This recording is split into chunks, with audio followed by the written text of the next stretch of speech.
Lúc switch cho bàn phím cơ bằng mỡ chuyên dụng và chổi thì chúng ta xem quá nhiều rồi và biết kết quả của nó rồi. Hôm nay chúng ta sẽ thử một cách khác xem hiệu quả là như nào nhé. Nhưng mà trước tiên sẽ là phần test cái âm thanh của nó.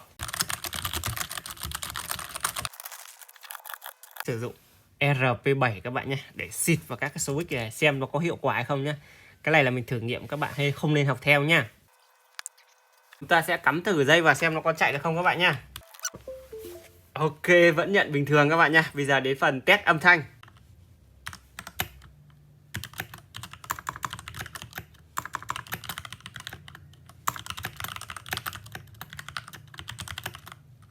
Thế nha các bạn nhé, nghe bạn nghe này.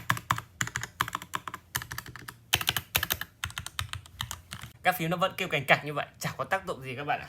RP7 không thể làm bằng mỡ chuyên dụng được. Thử nghiệm thất bại.